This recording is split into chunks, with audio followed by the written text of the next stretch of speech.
Ever looked up at a skyscraper and felt small? Now imagine looking up and seeing a figure so colossal, it makes that skyscraper look like a toy. What if today, right now, the titans of Greek mythology return to our world? Not the gods of Olympus, but their predecessors, the raw elemental forces of nature that once ruled the cosmos. This isn't a movie plot. This is a thought experiment about what would happen if our modern world collided with ancient primordial power. First, let's get one thing straight.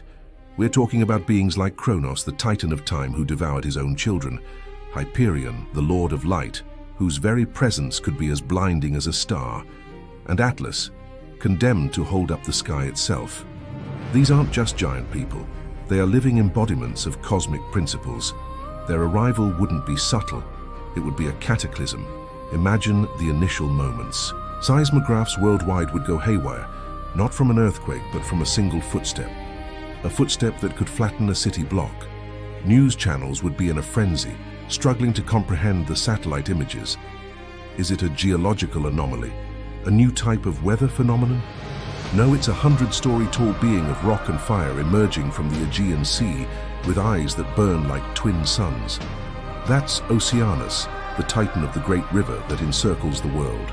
Panic would be the first global reaction. Stock markets would instantly crash. Borders would become meaningless. All of humanity's conflicts, our politics, our squabbles over resources would suddenly seem laughably insignificant.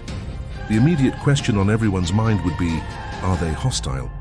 Given the myths where they waged a decade-long war against their own children, the Olympians, optimism might be in short supply. Our military forces, for all their technological might, would be like gnats buzzing around a bonfire.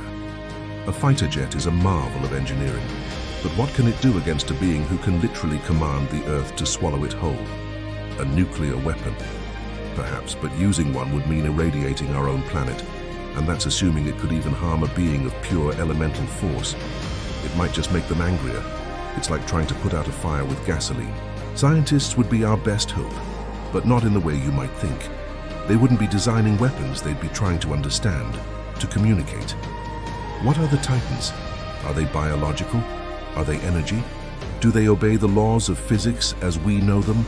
CERN would be working overtime, trying to detect whatever strange particles or energies these beings emit. Linguists and historians would be scrambling through ancient texts, searching for any clue, any ritual, any name that might appease them. The environmental impact would be beyond comprehension. Imagine a titan like Theia, mother of the sun and moon, whose presence alters the very light that reaches Earth. We could be plunged into eternal day or perpetual twilight. What about Hyperion? If he decided to stand over the polar ice caps, they could melt in a matter of hours, raising sea levels catastrophically. Our climate change models would be thrown out the window. We'd be dealing with climate chaos, orchestrated by beings who are the climate itself. And then there's Cronus, the big one, the titan of time. His influence might be the most terrifying and incomprehensible. Would time start to warp around him? Could he age a city to dust in minutes, or revert a person to infancy? The philosophical and existential dread would be immense. How do you fight an enemy who can literally erase you from the timeline? You couldn't. You could only hope he doesn't notice you. But let's consider a different possibility. What if they aren't here to destroy us? In the myths, the Titans were simply what they were. They represented the untamed, chaotic forces of the universe before order was established by the Olympians. Perhaps their return isn't an invasion, but a rebalancing, a cosmic correction. Our world, with its pollution, its wars, its exploitation of the planet, might be seen by them as a sickness, a disharmony. Maybe their presence, while terrifying, could force humanity to unite in a way we never have before. Faced with a power that dwarfs us all, we would have no choice but to see ourselves as one species, humanity. We'd have to work together, not just for survival, but for understanding. Our focus would shift from conquering each other to coexisting with forces far beyond our control. New religions would form overnight. Some would worship the Titans as the true gods, the old gods returned. Others would see them as demons, harbingers of the apocalypse. Our entire cultural and spiritual landscape would be rewritten. How could it not be? when you can literally see your god or your devil looming over the horizon. Let's think about the geography. The places they choose to reside would become the new centers of the world. If a titan settles in the Sahara Desert, that barren landscape might bloom into a lush paradise under their influence, or become a sea of glass. Cities would have to be abandoned or relocated. New ones might be built, not with steel and concrete, but in harmony with the colossal new inhabitants of our planet. Perhaps we'd learn to build structures that can withstand a titan's passing, flexible and resilient like reeds in the wind. And what about Atlas, holding up the sky? Would he return to his post? What does that even mean in our understanding of cosmology? Maybe his burden isn't literal. Maybe it's metaphorical. Maybe his return would stabilize something fundamental about our planet's atmosphere or magnetic field, something we didn't even know was in jeopardy. The longer-term consequences are even more mind-bending. If we survive the initial shock, what does a world with titans look like in 100 years? Or 1,000? Would we learn to communicate? Maybe not with words, but through actions, through art, through mathematics. We could learn unimaginable things about the universe from beings who were born with it. They could show us new forms of energy, new ways of understanding reality.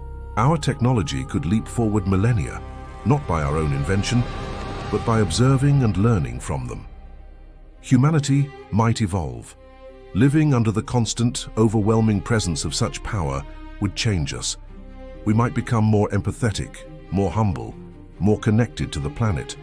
Or it could break us, leaving us as scattered, fearful tribes hiding in the shadows of the giants. It's a roll of the cosmic dice. The return of the Titans wouldn't be an alien invasion. It would be more profound. It would be nature, in its most raw and terrifying form, reclaiming its dominion. It would be a reminder that for all our achievements, for all our hubris, we are just a small part of a universe that is far older, stranger, and more powerful than we can possibly imagine. It would be the end of the world as we know it, and the beginning of something entirely new, an age of monsters and myths made real. So the next time you feel an unexplained tremor, or see a strange light in the sky just for a second, let your imagination run wild. What if it's not the weather? What if it's them waking up? Thanks for watching this deep dive into a world remade. If you enjoyed this thought experiment, hit that like button, subscribe, and ring the bell so you don't miss our next exploration into the great what-ifs.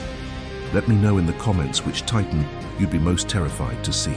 Until next time, stay curious.